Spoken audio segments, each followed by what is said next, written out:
¿no? Y arrancamos con este concierto para 4 violines de Vivaldi para darle la bienvenida a Ariel Garis, a pedido de Ariel Garis. Hola Ariel, ¿cómo estás? ¿Qué tal, Analía? Buenas tardes.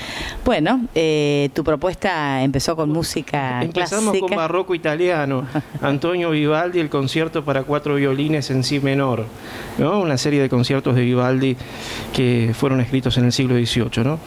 A principios del siglo XVIII. Bien, así empezamos. Il prete rosso, le decían a Vivaldi. Il prete rosso. Hay incluso una novela y hay una película, El Príncipe de Venecia, se puede buscar, muy muy buena. Il prete rosso en italiano sería el cura rojo. Porque Vivaldi era sacerdote y era pelirrojo. Ah, mira vos. Sí, il prete rosso. El detalle. Sí, exactamente. Ahí viene el apodo de Vivaldi. De ahí viene el apodo de Vivaldi. Y el cura rojo. El cura rojo, sí.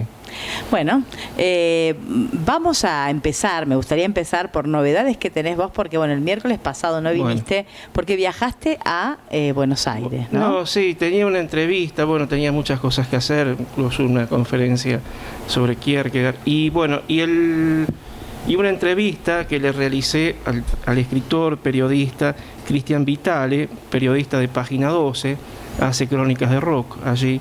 Creo que salió hace poquito una entrevista que le hizo a David Lebón, justamente.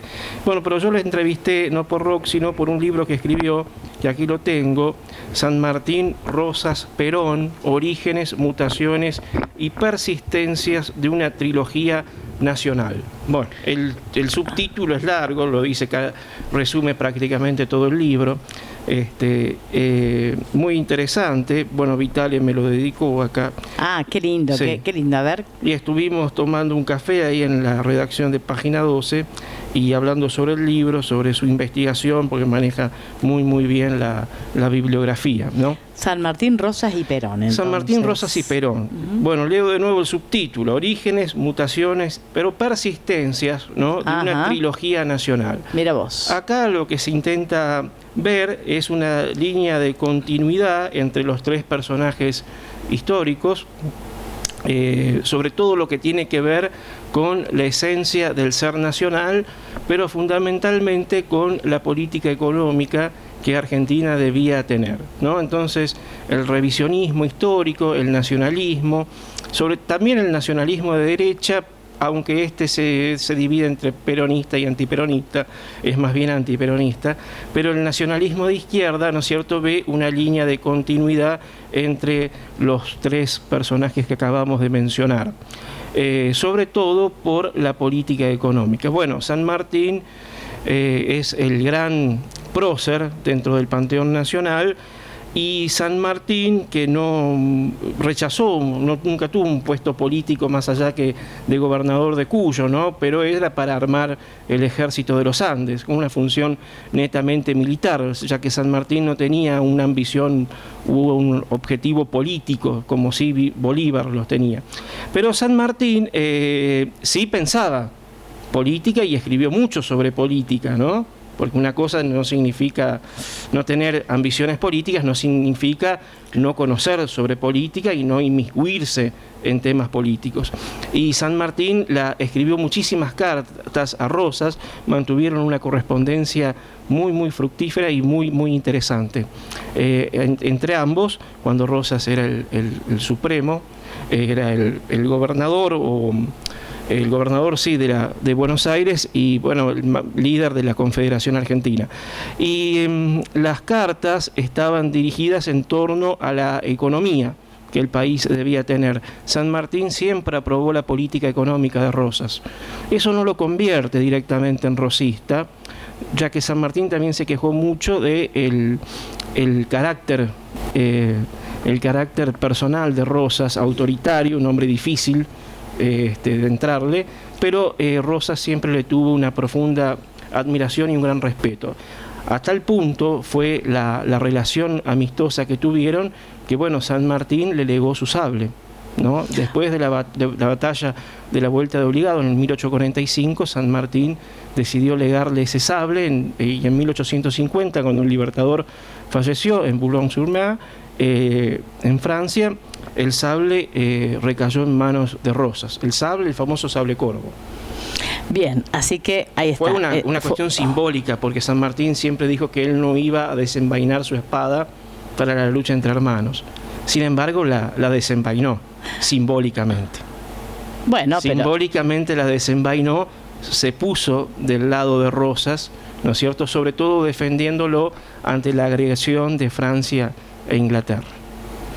Bien, y Perón entraría ¿cómo entra eso? En esta trilogía, dualidad San Martín Rosas entraría porque, bueno, acá también en el medio Vitale también apunta a Irigoyen, a aquel primer radicalismo, a Forja, los intelectuales de Forja, Scalabrini, Ortiz, Jauretche.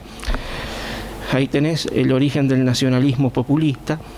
Y Perón entraría en esta dualidad para conformar el trío, o la trilogía, por la política económica fundamentalmente, ¿no? Y por esto de ahora que esa palabra tan en boga entre nosotros, que es el empoderamiento, ¿no? Del pueblo que sale a la calle, del pueblo que exige derechos, que reclama, que participa en el juego político, que no está reservado a una élite. Bueno, esto nace con Perón.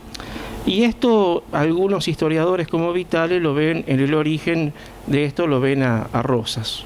A Rosas. Y ahora, Analía, que está tan en boga también el tema de las mujeres, el tema de la mujer en la política, la cuestión feminista, bueno, y que está tan, que lo vemos en los medios, sí, con tanta fuerza, con tanta frecuencia y fuerza. Bueno, Rosas fue el primero en darle a la mujer un lugar en la política nacional. Con la mujer, bueno, doña Encarnación, que muchas veces hacía las veces de un primer ministro, ¿no? Y esto está muy bien analizado en una biografía sobre Rosas, Juan Manuel de Rosas, la construcción de un poder político de Franklin y Hellman, donde lo ven muy bien al análisis del lugar que la mujer ocupó durante la dictadura legal, ¿no?, de Rosas. Y después, bueno, en el caso de Perón, ¿no?, el caso emblemático de Evita. Entonces ahí también podés hacer una comparación.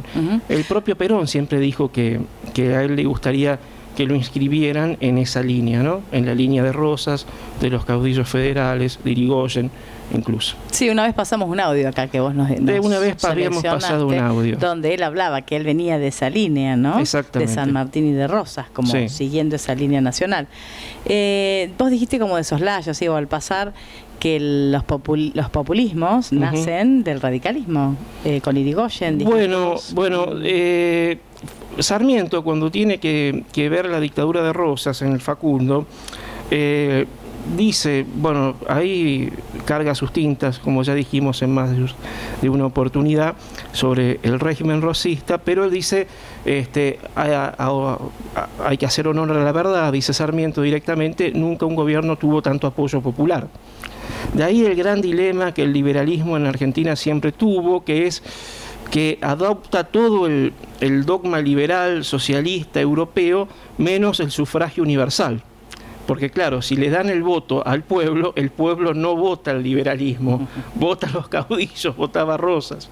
De ahí que Echeverría, Alberdi y compañía toman la filosofía, de la política de Saint-Simon, de todo el liberalismo francés, menos lo del sufragio universal, que lo desechan porque, claro, no les conviene. Sí.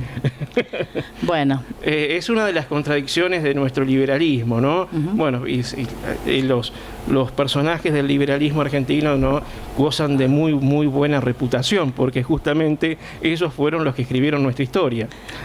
Entonces, claro, al escribirlos ellos, por supuesto, se trataron a sí mismos muy bien. Se trataron a sí mismos muy bien. De ahí ves las consecuencias directas, calles, avenidas, colegios con sus nombres. Bueno, y por otro lado, en todo el país. Mencionaste, antes de que pasemos al tema que al trajiste, tema específico. Sí, mencionaste recién a Irigoyen y a Forja. Sí, bueno, los intelectuales de Forja, que en la década del 30, conflictiva década del 30, en el año 35 surge Forja, fuerza de orientación fuerza de orientación radical de la joven Argentina, ¿no?, donde estaban Jauretche, Del Mazo, y donde participó Scalabrini y Ortiz. ¿no? Y estos intelectuales comenzaron ahí. El nacionalismo argentino se separa en dos corrientes. Yo lo traté mucho en mi tesis. Una corriente elitista, nacionalista, católica, conservadora, y por otro lado un nacionalismo que toma una vertiente más bien del tipo populista y antielitista. Y esta corriente se identifica con los líderes de masas, ¿no? Y el único líder de masas que hasta ese momento conocieron había sido el más presente, había sido Irigoyen, ¿no? Y al cual trazan una línea, un paralelismo con Rosas. Pero fíjate vos que los nacionalistas conservadores y católicos trazan la misma relación entre Rosas y el general Uriburu, quien va a hacer el golpe de Estado de 1930. Bueno, todos trazan líneas con Rosas. Claro, todos trazan líneas con Rosas. Los nacionalistas conservadores y católicos dicen que, bueno, Uriburu representaría, Carlos de Ibarguren, había escrito su famoso Juan Manuel de Rosas, y dicen que Uriburu representaría de nuevo el orden. Y por el otro lado, los otros dicen, dentro del nacionalismo católico, de vertiente populista, como Jaureche y Scalabrini Ortiz, que bueno, a Rosas hay que verlo, que no lo inventaron ellos, sino que hay que verlo, como lo vieron Saldías y Quesada, como un personaje que viene a dar que dio el único personaje en el siglo XIX argentino que dio una alternativa al liberalismo económico, porque ellos tenían un fuerte discurso antibritánico, Analía. Entonces Rosas le venía muy bien para justificar la política antibritánica, antiinglesa. ¿No? Bien, de ahí que cuando a partir de 1943, cuando surge la figura de Perón, más en el 45, adoptan inmediatamente la política de Perón, sobre todo lo que tiene que ver con la función del Estado dentro de la economía. Cuando hay un líder de masas, todos quieren pegarse a él. Me parece que pasa por ahí, ¿no? Pero no tenían una ambición solamente de poder, sino que era ideológico, porque mucho antes de que apareciera Perón, Jaureche y Scalabrini ya pensaban así, como Manuel Gálvez,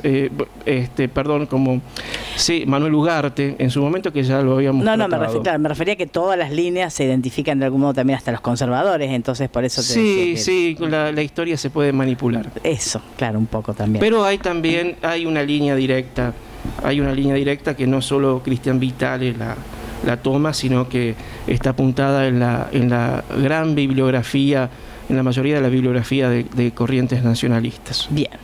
Bueno, ahí estamos entonces con esta experiencia que tuviste, Ariel, en Buenos Aires. Muy interesante. Y que sigue, ¿no? ¿Cómo quedaste con...? Bueno, ahí conversando, tomando Vitali, un café. ¿no es? Vitale. Sí, Vitali, no, Vitale. Cristian Vitale. Bueno, conversando sobre tantos temas que tienen que ver con... Acá el meollo del libro de Cristian Vitale es ontológico. Claro, es la búsqueda, cuando decimos ontológico, es el ser, ¿no? Relación al ser nacional. Es decir, definirnos. ¿Quiénes somos? Es tan importante definir el ser nacional, quiénes somos, para saber qué queremos. Y sí, tenemos problema de identidad. Claro, ese problema de identidad nos lleva a tener frecuentes roces, abrir esa grieta, esa famosa grieta, y a no saber el rumbo, qué queremos hacer, qué nos conviene. Bueno, y eso es porque aún no está definido ontológicamente el país. Bueno, conversando sobre todas estas cosas, vimos también que uno de los grandes errores de muchos autores de izquierda que él y yo hemos leído mucho, que había sido el de ignorar el factor religioso, ¿no?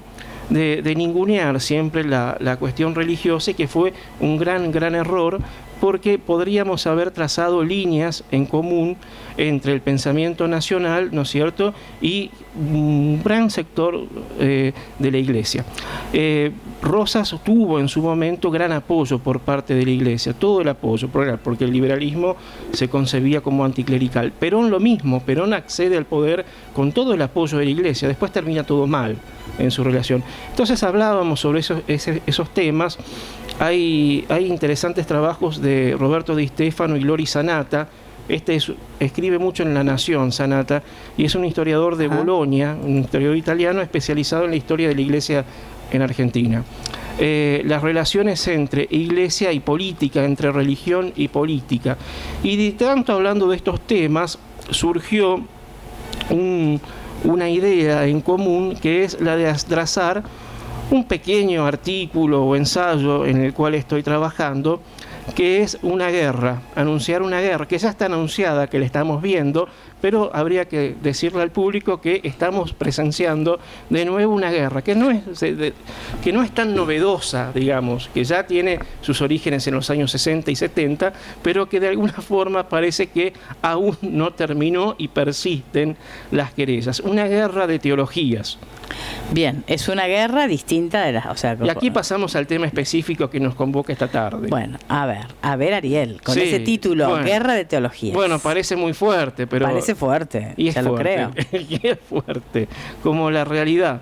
Pero la guerra de las teologías, queremos señalar con esto un enfrentamiento entre dos visiones teológicas muy distintas y que han tenido a lo largo de la última etapa en América Latina fuerte influencia, porque han movilizado políticamente a muchos sectores de la sociedad, no solo partidos políticos, sino también ejércitos, empresarios, y la relación tumultuosa de los países de América Latina con los Estados Unidos. Nos referimos a la guerra entre la teología de la liberación y la teología de la prosperidad, ¿no? Que actualmente el teólogo argentino-mexicano Enrique Dussel está hablando mucho sobre esto a raíz del golpe de Estado en Bolivia y de la influencia de los grupos evangélicos en el mismo.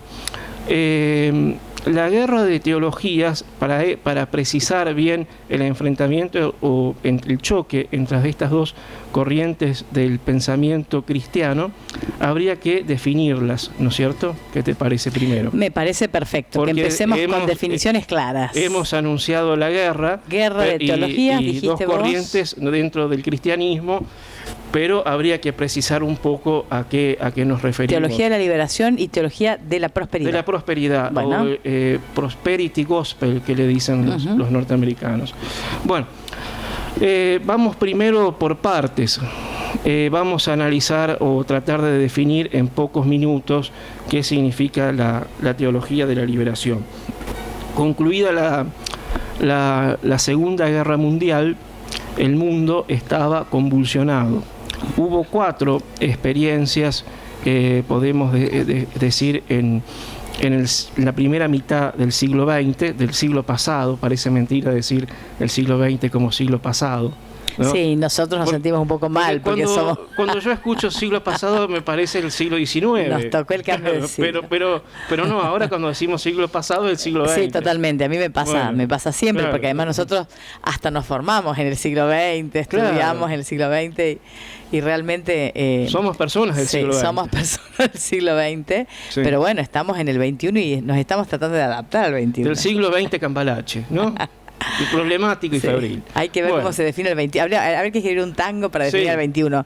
Nadie ha escrito sobre el 21 todavía, ¿no? No. Habría que escribir. ¿Cómo viene el 21? Y bueno, el 21 sí es cuestión de pensar un poco. Porque vos sabías que los que hacen escatología, que es decir, los que estudian el fin, ¿no? Los que hacen teleología, el fin de la historia, ¿no? ¿Cuál es el sentido de la historia? Esto que arrancó con los padres de la Iglesia, con San Agustín, la unicidad de criterios dogmáticos dentro de la Iglesia, sobre todo el combatir las herejías que daban vueltas por ahí, nestorianismo, arrianismo, monofisismo, etcétera, en los primeros siglos del cristianismo. Bueno, los que hacen teleología estudian el fin, y vos sabías que, y porque lo habíamos hablado mucho, que todos los siglos se caracterizaron por el espíritu que cada uno encarnaba. Cada centuria sentía que la centuria o el siglo que iba a venir iba a ser mejor que el que se dejaba. Bien. Menos el siglo XX. El siglo XX rompió con esa tradición teleológica, ¿no? Rompió con ese sentido de la historia, ese sentido del tiempo, rompe con él porque el siglo XX no cree que el siglo XXI será mejor. Mira, es decir, que vivimos en una especie de pesimismo, ¿sí? Y teleológico. Bueno, 4 grandes acontecimientos en el siglo XX. Primero podemos decir la primera Guerra Mundial, ¿no? Del 14 al 18, y antes de que termine la Primera Guerra, que es el origen del nacionalismo alemán y del fascismo italiano. La Primera Guerra Mundial, casi finalizando, ¿no es cierto?, allí se desata otro gran acontecimiento histórico que es la Revolución Rusa. Ah, sí, en el octubre 17, ¿no es cierto? Un año antes de terminar la Primera Guerra. Y entonces es el inicio del comunismo. Bueno, primero en Rusia la revolución iba a tener un tono moderado, los mencheviques versus los bolcheviques. Estaba Kerensky y después finalmente la línea más dura bolchevique con Lenin, Trotsky y Stalin triunfa y se impone. Bueno, Lenin cuando antes de morir había escrito su famoso testamento donde le legaba el poder político a Trotsky, pero los espías de Stalin se enteran de la existencia de ese testamento y lo borran de la historia. Así Stalin se adueña de todo el poder y genera una especie de totalitarismo de izquierda. Claro, sí, bueno, sí. Ahí tenés el desarrollo de la Revolución Rusa que hemos dicho en 4 palabras, pero sí, pero muy bien, pero muy rápido y está bien, mucho tiempo. ¿Cómo llega a transformarse en lo que es el estalinismo? Un totalitarismo de izquierda, ¿no es cierto? Y tenías en Alemania un totalitarismo de extrema derecha. Fue la época de los totalitarismos. Fue la época, y el Papa Pío XII los condena, ¿no es cierto? Pero bueno, y tenés en el caso de Italia el totalitarismo mussoliniano, ¿no?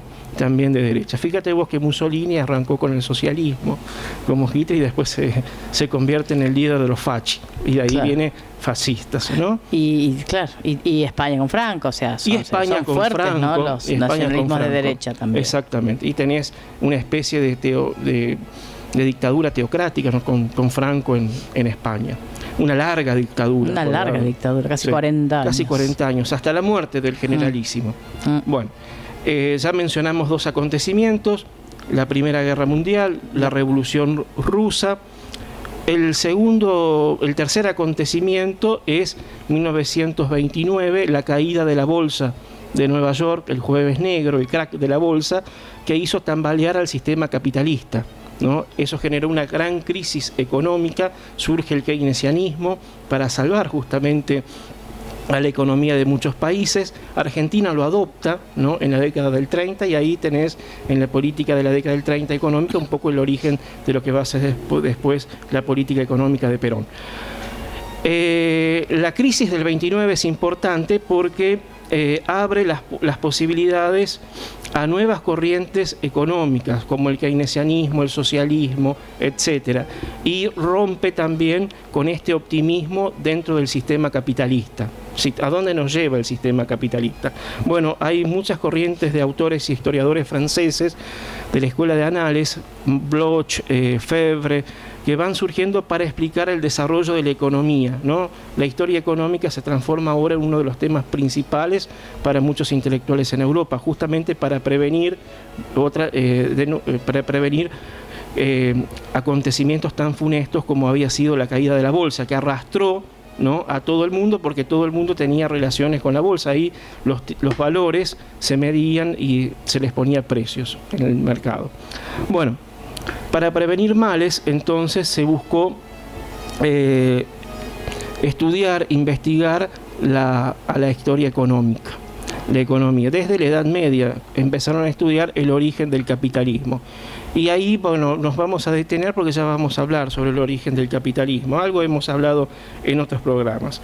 Y el cuarto acontecimiento es, por supuesto, la Segunda Guerra Mundial, ¿no? Del 39 al 45, y el enorme costo humano que significó 50 millones de muertos.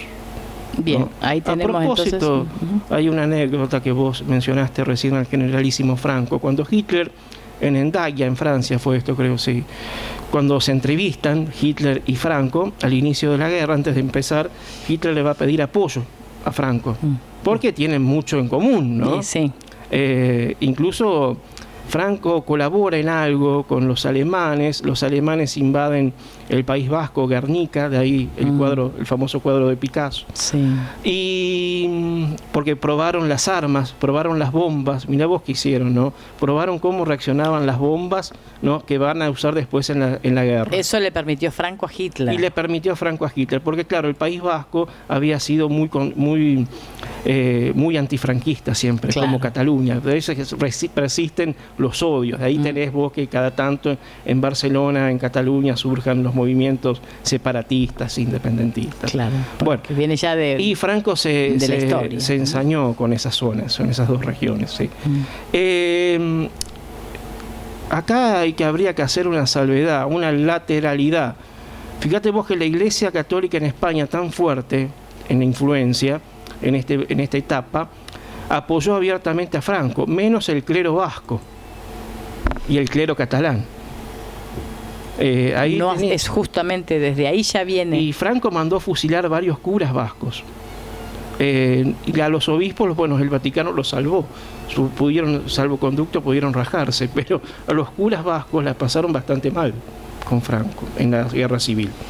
La guerra civil, ¿no es cierto?, quedó tan chiquita ante la guerra civil española, ante la Segunda Guerra Mundial. Bueno, íbamos a contar la anécdota, yo no me quiero ir por las ramas. Sí.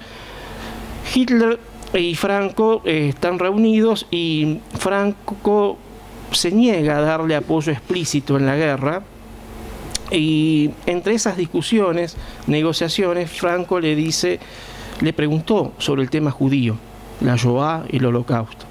Bueno, las noticias que tenemos, bueno, intento recrear un poco el diálogo entre Franco y Hitler, ¿no? No Dale, sé si podré. ¿Vos de quién vas a ser ahora? Usted le dice, le dice Franco a Hitler qué está pasando con el pueblo judío, con los pogroms, los guetos y campos de concentración. Tenemos noticias, la inteligencia se movía, y cuando decimos inteligencia nos referimos a los espías. A los ¿no? espías, sí. ¿No? Y entonces había información. Y Hitler, muy suelto de boca y muy tranquilo, le dice, bah, le hizo esa expresión, bah. Acuérdese usted del genocidio armenio. El genocidio armenio, ¿quién se acuerda de eso ahora? El genocidio judío va a pasar, se van a olvidar de eso. Mirá vos la contestación de Hitler, que la contestación de Hitler tiene coherencia en este sentido. Es cierto, existió un genocidio armenio por parte de los turcos otomanos en la década del 10, pero no fue condenado. Incluso hasta el día de hoy el Estado turco niega ese holocausto. Y al no haber condena inmediata tras el holocausto al pueblo armenio por parte de los turcos otomanos, claro, no existió condena, entonces vos tenés vía libre para hacer lo mismo, porque al no haber condena parecería ser que está permitido. Claro, es terrible, ¿no? También es cierto que nosotros como que tenemos una división, ¿viste? Hay una línea muy occidental, sí, que por ahí tenemos más presente todo lo que pasa en Occidente, y no tanto lo que pasa en Oriente. Claro. Pero el genocidio armenio fue terrible. Claro, terrible, y encima no fue condenado. Y no fue condenado, no hay condena. Incluso en las Naciones Unidas, Turquía hasta el día de hoy niega tal acontecimiento. Bueno, este es el mundo que se vivió en la Segunda Guerra Mundial, y en 1945 la guerra terminó. Pero ahí empezó una nueva etapa en el mundo. La nueva etapa que comienza es la de la Guerra Fría. El enfrentamiento entre dos megabloques, por un lado el capitalismo occidental y por el otro lado el comunismo, ¿no es cierto? Moscú. Se estaban enfrentados Washington y Moscú. Comenzó la Guerra Fría. En medio de eso quedó América Latina, ¿no? Ese es el contexto político en el cual Perón, ¿no es cierto?, va a desarrollar su primer y segundo gobierno. Es un contexto bastante complicado. Y también es en la década del 50 el inicio de la Guerra de Corea. La Guerra de Corea supuso la división entre las dos Coreas, la Corea del Norte y la Corea del Sur, que hasta el día de hoy está está vigente esa separación. Una Corea del Norte comunista y una Corea del Sur capitalista. Ahí empieza. La década del 50, ahí al empezar esta década, la guerra de Corea. Todo el mundo estaba viendo cómo finalizaba, porque todas las dos potencias, habían puesto sus fichas en una y en otra Corea, en el enfrentamiento interno civil coreano.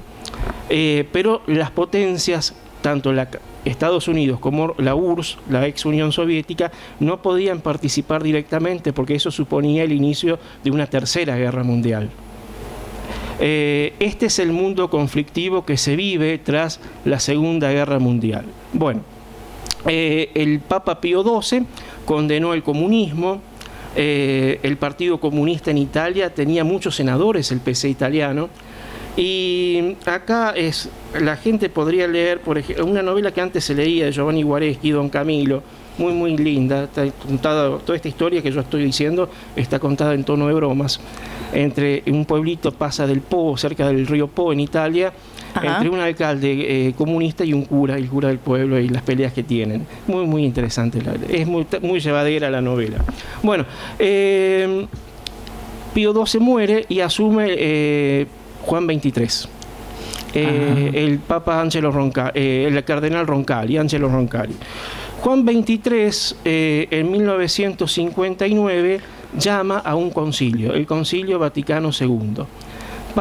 Si hubo un Vaticano II, quiere decir que hubo un Vaticano I. Claro, sí. Que no concluyó en 1870 por el estallido de la guerra franco-prusiana, la guerra entre Francia y Alemania, causa de la Primera Guerra. Bueno, Juan XXIII llama al concilio, son 4 sesiones, y ahí hay 2 encíclicas importantísimas de Juan XXIII, de los años 60, principios de los 60.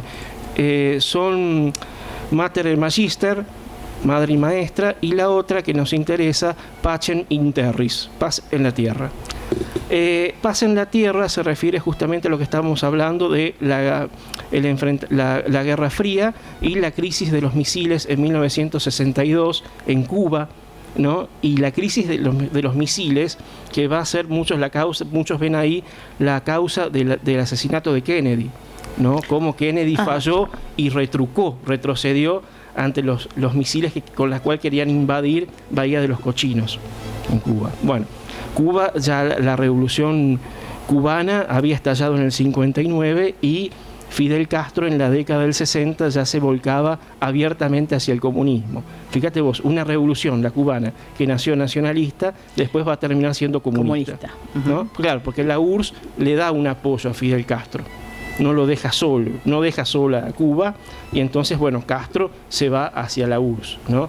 En esta cosa también de el nacionalismo latinoamericano y ver la presencia de los Estados Unidos como el invasor, más justamente en Centroamérica y el Caribe, que lo tienen mucho más presentes que nosotros. A esa presencia de Estados Unidos omnipresente como invasor. De Estados Unidos y del imperialismo yanqui, no solo política y militarmente, sino también culturalmente. Bueno, en esa encíclica Pacem in Terris es importante porque ahí se anuncia un concepto que el padre Genoux, creo que era belga, va a hablar después, cualquiera lo podés buscar en Google, muy interesante, los signos de los tiempos. Los signos de los tiempos hace referencia a los grandes acontecimientos de la historia que tuercen, rompen la continuidad lógica de la historia para poder entender la historia. Aquí hay una referencia a la filosofía de la historia y, por supuesto, a la teología de la historia. Entender los nuevos tiempos, entender los tiempos modernos, ¿no es cierto? Y ahí empieza a hablarse de un término, empieza a hablarse de una palabra, un neologismo, el ayornamiento, ¿no? El ayornamiento, ayornarse a la nueva realidad.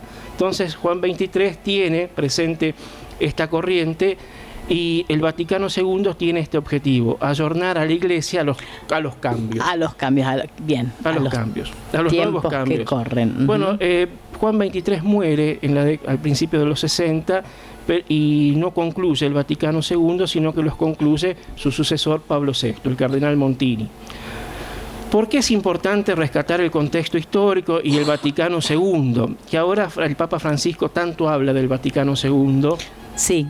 Habla muchísimo, y no es casual que hable de ese concilio, porque claro, los sectores liberales de la Iglesia, cuando decimos sectores liberales nos referimos a los sectores progresistas, lo que nosotros entendemos por izquierda. El mundo anglosajón lo encapsula con el término liberal, pero para nosotros es progresismo, es izquierda. Fue importantísimo, pero para los sectores más reaccionarios y más conservadores fue funesto el Vaticano II. Y ahí abrió una polémica, que continúa hasta el día de hoy. Ahí vas a ver la separación que Lefebvre hace un pequeño cisma y se retira del Vaticano II, Monseñor Lefebvre, y funda su propia congregación, los lefebristas, ¿no? Que son ultraconservadores. Bien, ¿por qué no está de acuerdo? No está de acuerdo. Ahora, ¿por qué es importante rescatar esta postura dicotómica entre la Iglesia, el que surge en el Vaticano II? Porque claro, fue un concilio ecuménico, se invitó también a representantes de otras religiones, y aquí del Vaticano II surgirá la teología de la liberación. De ahí nace el ayornamiento. De ahí nace la teología de la liberación de los pobres, era un poco el concepto, ¿no? En América Latina, ¿no es cierto? América Latina. Traducir la realidad de los evangelios a la realidad latinoamericana. Ese es el objetivo. Ese es el objetivo. Y ahí tenés algunos de los principales representantes de la teología de la liberación. Gustavo Gutiérrez es el que crea el término, era un sacerdote peruano.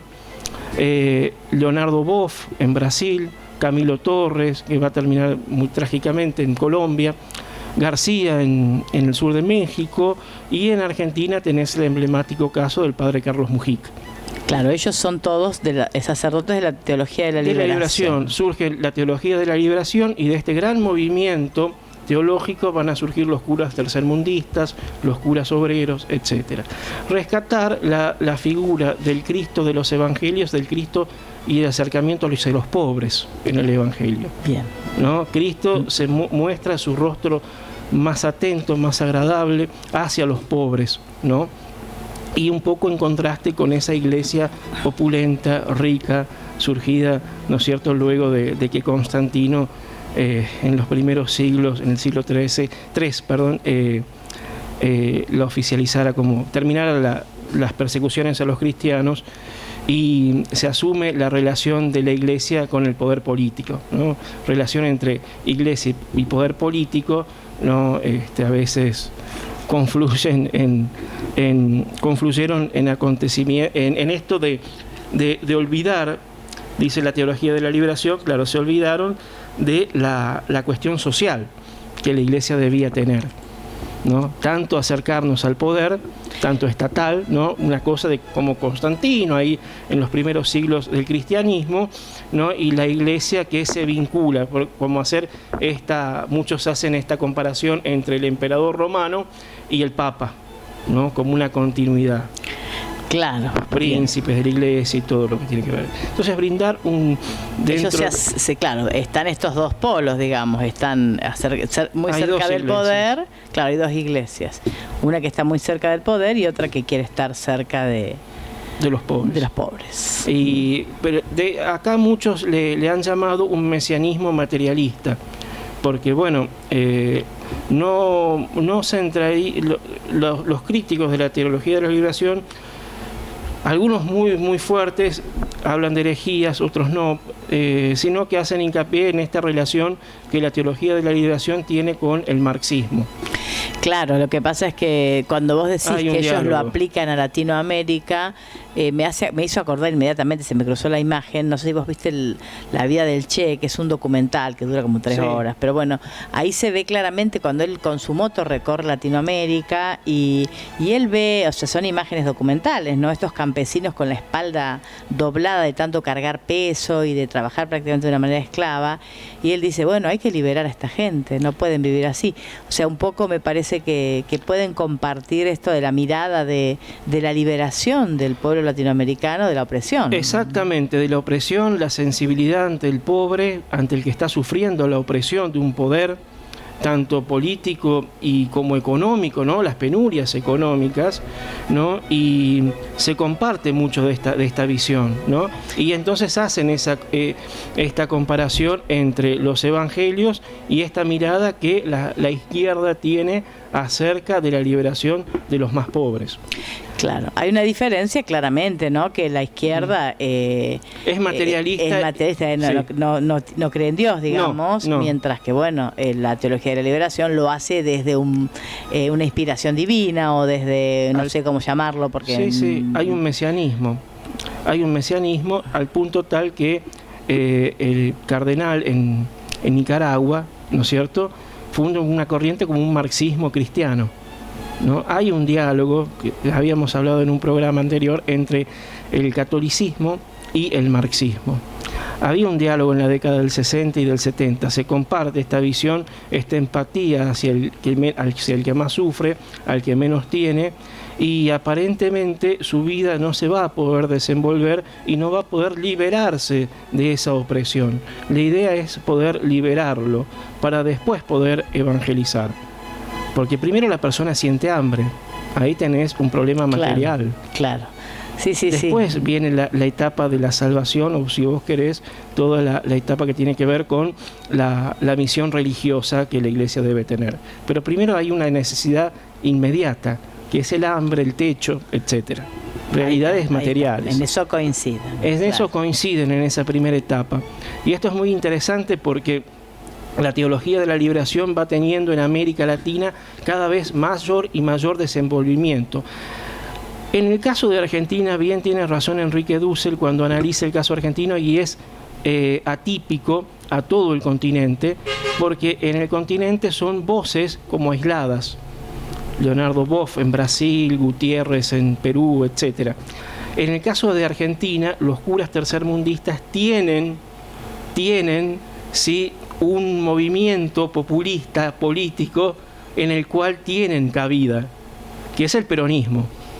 Claro. Es lo que no tienen Brasil ni Perú. ¿Te acuerdas cuando habíamos hablado de la historia de Brasil en el programa anterior? Sí, me acuerdo. Y dijimos, habíamos analizado a Vargas como el Perón brasileño. Claro, pero no tenía vínculo... Vargas no dejó un varguismo. Claro, no dejó un varguismo. En cambio, Perón en Argentina dejó un peronismo.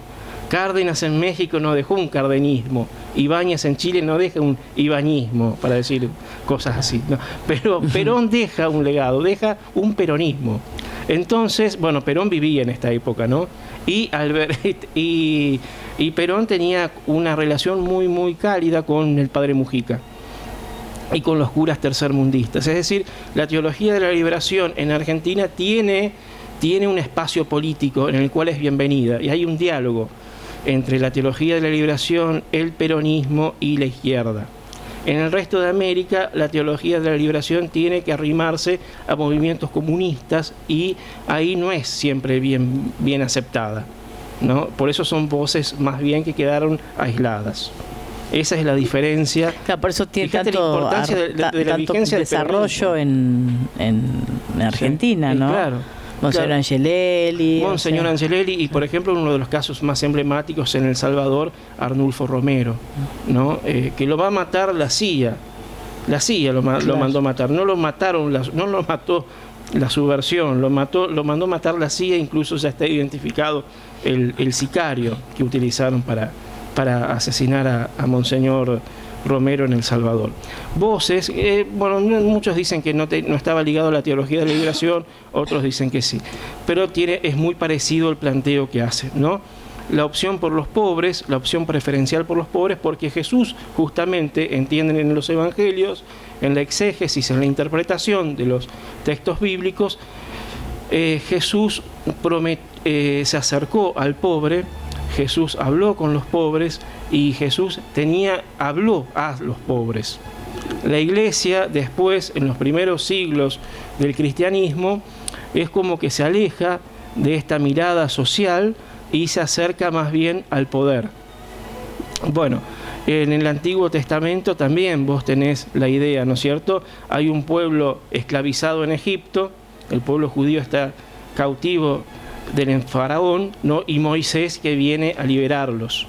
Entonces vos podés hacer ahí una analogía con el planteo político social de la teología de la liberación entre los años 60 y 70 en América Latina. Lamentablemente, la teología de la liberación hacia la década del 70 va a tener profundos quiebres, porque por un lado, en el continente, las dictaduras militares y los gobiernos liberales también los van a perseguir. No es fácil la propagación de la teología de la liberación. Muchos cayeron. Mujica murió baleado en el 74, lo mismo que Romero, etc. Y sufren persecuciones. El cura Torres en Colombia lo mismo. Y hacia los últimos años del pontificado de Pío XII, la teología de la liberación va a ser perseguida por la misma Iglesia internamente, pero va a sufrir un golpe certero más en el pontificado más reciente de Juan Pablo II. Juan Pablo II es el Papa polaco, ¿no es cierto?, venía con esta idea del comunismo como uno de los grandes males de la tierra y no tuvo en cuenta la realidad latinoamericana y condenó a la teología de la liberación. Hubo un largo periodo de olvido de la teología de la liberación durante el largo pontificado de Juan Pablo II, y ahora va teniendo un nuevo resurgimiento con el pontificado de Francisco. Está teniendo entonces, por eso, ¿por qué hablas de guerra? ¿En sentido histórico? Bueno, ¿O ves un enfrentamiento? Bueno, acá justo vos introduciste la cuestión guerra.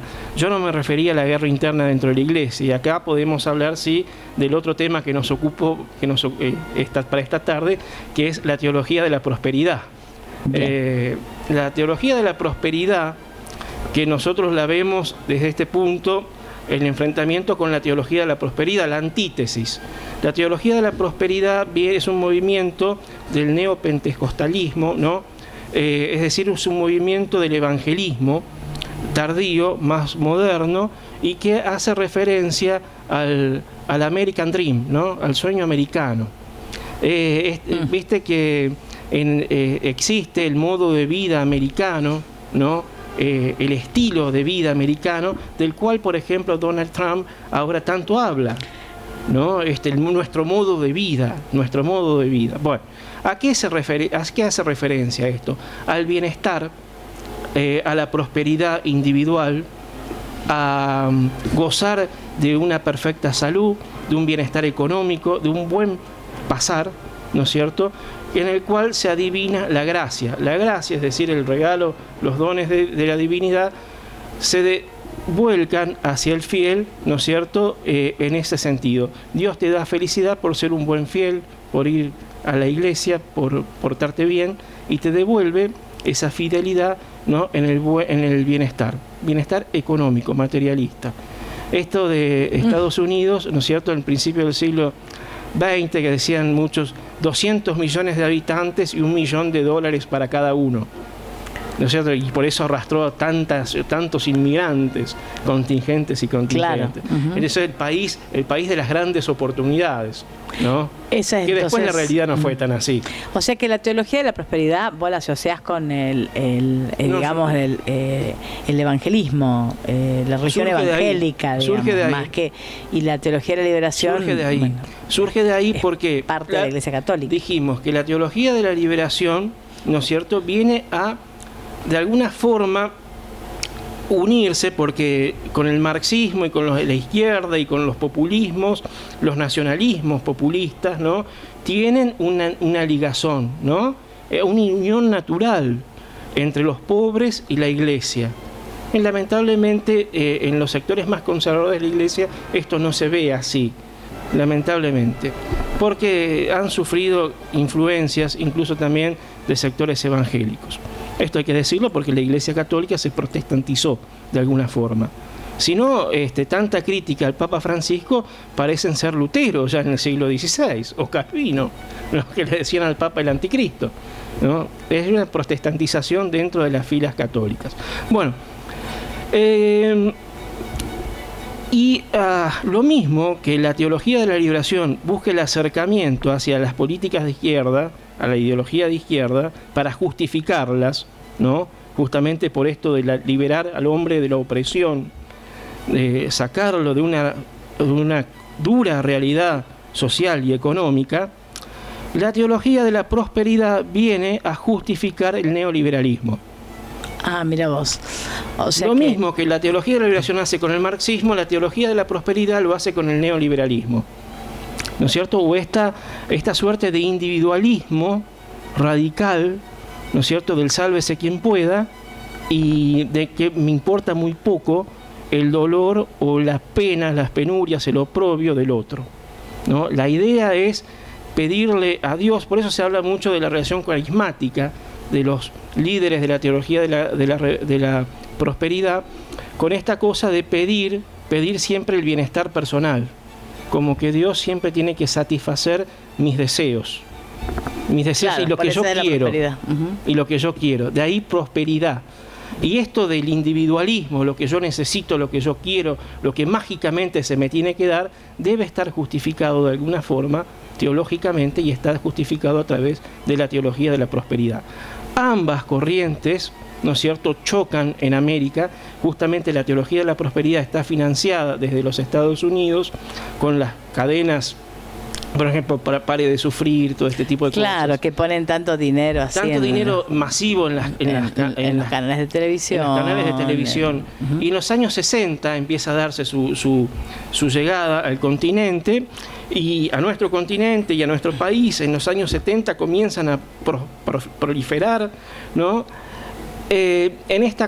Durante el contexto de la Guerra Fría. Justamente Estados Unidos buscaba parar un poco el avance de la teología de la liberación, que tenía tufillo a marxismo, ¿no?, con la teología de la prosperidad. Por eso las dos corrientes van en conquista del pobre. Claro. Pero uno entiende al pobre en el sentido de la comunidad. Ahí viene la tradición católica, que no abandona la teología la teología de la liberación, pero la otra corriente va hacia la individualización o atomización de la sociedad, del pobre, ¿no es cierto? No importa tanto si al otro le va bien, preocupate si te va bien a vos. Claro. Ahí tenés el enfrentamiento entre dos corrientes, entre dos teológicas muy, muy distintas entre sí, y ambas hablan de Cristo. Habría que preguntarse, como para ir cerrando el programa, ¿dónde está el verdadero rostro de Cristo, no? Claro, porque son planteos opuestos. Y el propio Cristo en los evangelios lo dice: donde vean un pobre, un necesitado, un enfermo, etcétera, yo voy a estar ahí. Creo que con esto Cristo ya se definió en qué teología está. ¿De qué lado está? Exactamente. Bueno, Ariel. Lo dijo él, no yo. No nosotros acá. Bueno, Ariel. Que cerramos acá y cerramos con un tango. ¿Qué te parece? Dale, porque yo la semana que viene no voy a venir, y creo que el mes que viene tampoco, pues tengo mucho que hacer. Ah, no me digas. Sí. Tenés que hacer un trabajo. Sí, necesito descansar también. Bueno, Ariel. Bueno, cerramos entonces. ¿Con qué? A ver, pedime el tango. Con mi amigo Cholo, de Atilio Stamponi, que es un tango que a mí me gusta mucho porque rescata mucho las raíces afros del tango. Mi amigo Cholo. Sí, de Atilio Stamponi. Es muy lindo tango, hay que escucharlo. Gracias. Bueno, gracias a vos. Por el espacio y la columna y todo. Analía y Andrés. Bueno, gracias a vos, Ariel. Y que tengas y a los 10 tipos que siempre nos siguieron. Viste que son más, ¿no? Viste que te enteraste que son más de 10. Dicen que son más. Sí. Tenés te tengo que decir que tengas un buen año, entonces, un buen fin de año, si no vas a venir. Merci beaucoup. Ahí vamos con mi amigo Cholo.